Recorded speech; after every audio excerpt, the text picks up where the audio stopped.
Nous sommes le mercredi 15 octobre, merci d'être au rendez-vous pour cette nouvelle édition consacrée à l'actualité à La Réunion et dans la zone océan Indien.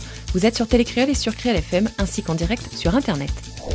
Nous parlons tout d'abord de cet accord de coopération signé par le Conseil général de La Réunion avec les Comores, une coopération pour diverses thématiques, l'agriculture, la santé, l'enfance seront parties prenantes de cet accord, ainsi que nous l'explique la présidente du département, Nassima Dindar. Au Conseil général de La Réunion, nous mettons en place un accord de coopération qui concerne l'agriculture, parce qu'il y a de la terre dans ces îles et on doit aider avec les associations, l'Armée Flore spécifiquement, à cultiver par exemple la pomme de terre ou l'agriculture raisonnée. Deuxième domaine, parce que aider à nourrir quelqu'un chez lui, c'est faire en sorte qu'il ait les conditions pour rester chez lui. Deuxième domaine, la santé et l'enfance. Aujourd'hui, on sait, les Comoriens, principalement les Anjouanais, mais aussi les Moéliens, ils quittent leur terre, ils vont à Mayotte. Et on connaît le drame des Kwassa-Kwassa. Notre camarade a dit quand on a le feu chez notre voisin, si ou ça pas aide à lui éteindre le feu, c'est notre propre case qui brûle. Créer ainsi des conditions pour permettre à la population comorienne de ne pas se voir obligée de quitter le pays au péril de leur vie. C'est donc en présence de plusieurs représentants des Comores qu'a été actée cette coopération entre le Conseil général de La Réunion et les Comores. Images et interviews rapportées par Jean-Claude Darsoulan. La présidente de la région s'est aussi rendue avec la délégation des représentants des Comores à la Possession hier mardi. Le centre d'incendie et de secours a en effet été nommé Roland Robert, un hommage à l'ancien maire de la commune qui était aussi conseiller général et ancien président de l'association des maires de la Réunion et enfin membre du conseil d'administration du SDIS. L'occasion de poursuivre la coopération entre notre île et les Comores. Un programme de sécurité civile sur plusieurs années est en effet engagé entre le SDIS et les Comores et permet la formation des futurs secouristes par les sapeurs-pompiers réunionnais, des actions déjà existantes dans la zone et auxquelles Roland Robert était attaché. Comme l'expliquait Nassima Dindar, nous l'écoutons au micro de Jacques Marin. Roland Robert a été précurseur de la coopération et au Parti communiste réunionnais, il n'a jamais cherché si de monde t'aime la coopération, t'aime pas.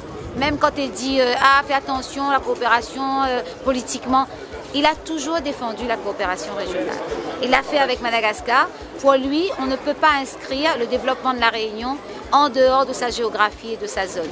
Donc, quand j'ai dévoilé cette plaque, c'est l'investissement de l'élu, du maire de la Possession. Nous avions inauguré cette caserne ici. Social, 17 000 contrats aidés non utilisés sur les 32 000 mis à disposition par l'État, qui les finance par ailleurs à 90%. Une non-consommation indécente et une insulte, déclarait la députée Monique Orphée hier mardi sur le parvis des droits de l'homme à Champfleury. En effet, la députée soulignait l'engagement tenu par le gouvernement de soutenir l'emploi à La Réunion. Ces contrats aidés bénéficient en effet d'un soutien financier à hauteur de 90% de l'État, mais aussi d'un allègement des charges fiscales pour les entreprises.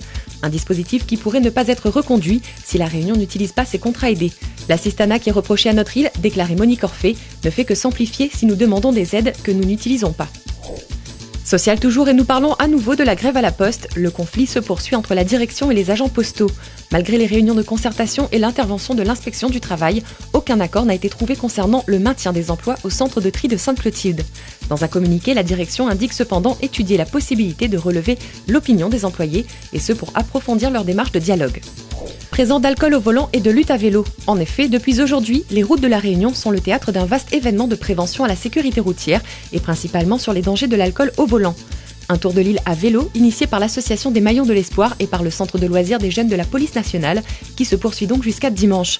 Vous serez donc amené à rencontrer sur les routes cette vingtaine de cyclistes. Mode de transport écolo en ces temps de prise de conscience.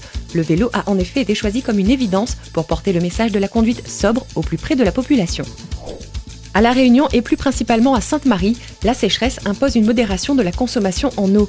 En effet, la CIS indiquait par voie de communiqué que le déficit de ressources constaté en raison de la faible pluviométrie ne permet pas d'assurer la distribution habituelle. Et ainsi, un plan de coupure est mis en place sur la zone de Beaumont à Sainte-Marie. L'eau ne sera pas distribuée en effet en journée de 8h à 16h. Dans un volet santé, nous parlons à présent de la lutte contre la polio avec le Rotary Roland-Garros. C'est à Bois-Madame, à Sainte-Marie, que le club organise cette action inscrite directement dans la lignée du programme Polio Plus du Rotary International. Lancé en 1985, l'objectif de la campagne est de vacciner tous les enfants contre cette maladie. La poliomyélite, invalidante et mortelle, a ainsi été éradiquée à 99% mondialement. Et dans notre île, donc ce 26 octobre prochain, une marque est prévue pour la cause sur une boucle de 4 km contre 10 € par marcheur. La totalité de la somme récoltée reviendra au réseau rotarien international, fondateur du programme Polio+. Sachez que le Rotary attend quelques 200 personnes. Sport à présent et nous parlons du Grand Raid qui ne passera pas par le col du Taibit. La décision a été actée hier en effet par le service d'organisation de la course. Le passage entre les cirques de Sillaos et Mafat ne se fera pas par le col du Taibit. La mairie de Sillaos a en effet déclaré ne pas vouloir être la seule responsable en cas d'accident sur ce secteur, quelque peu dangereux et d'autant plus avec des centaines de coureurs sur les pistes. Ainsi, un détour est privilégié, soit un total de 172 km. Ce qui fait de ce nouveau tracé le plus long jamais parcouru pour le Grand Raid. Cette édition 2014 confirme le nom gâté donné à cette course de montagne, la Diagonale des Fous. Et nous parlons à présent de la semaine créole au lycée Vubel. C'est la 4e année en effet que l'établissement réalise cette journée consacrée à la culture créole. Harry Aubert, professeur référent pour la semaine créole dans l'établissement, nous en parle au micro de Jacques Marin. Alors, cette année, nous fonctionnons en binôme. Il y a une collègue de français, Linda Richard et moi-même, qui sommes à l'origine. Alors, cette idée, parce qu'on s'est rendu compte qu'il y avait une méconnaissance de notre culture créole dans toutes ses dimensions.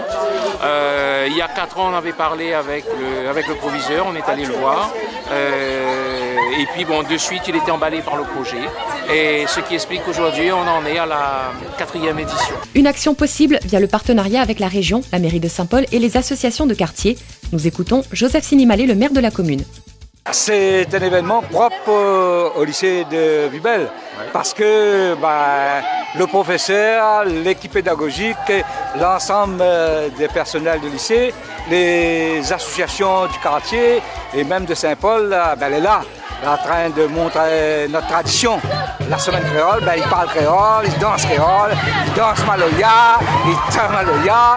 Et dans tout l'artisanat, allez voir tous les ateliers, on va voir les rien créole, rien créole.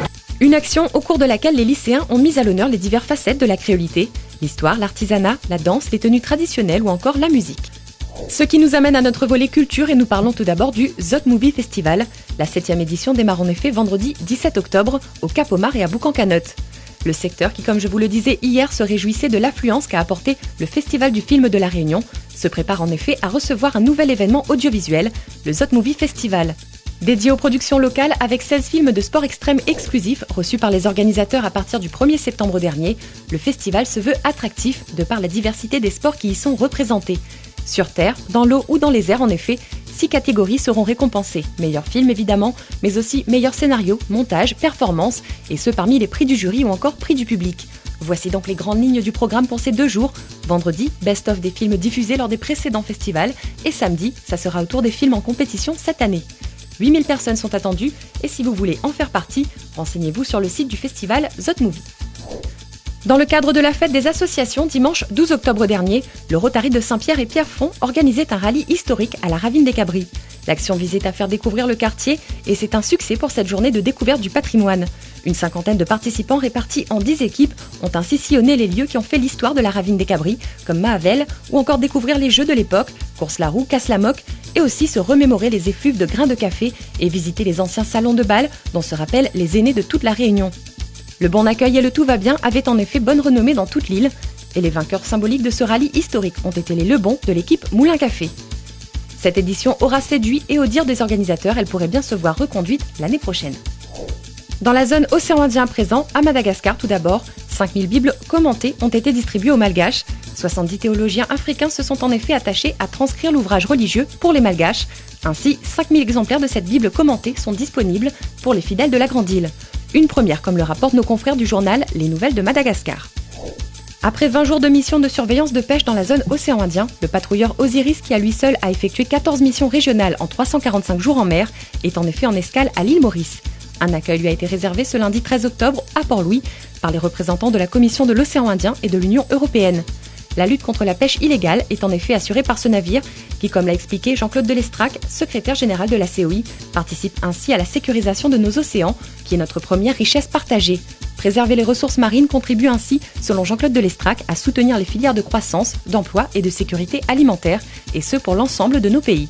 On note que lors de cette 42e mission, le patrouilleur a relevé 25 infractions sur 13 contrôles effectués. Voilà, c'est sur cette information que nous refermons cette édition consacrée à la Réunion et à l'océan Indien. Merci à vous de l'avoir suivi sur Télé Créole et sur Créole FM. N'hésitez pas à nous envoyer vos images pour partager vos informations sur votre chaîne. Je vous souhaite quant à moi une excellente suite de programmes et vous laisse aujourd'hui encore en hauteur sur Vol en parapente.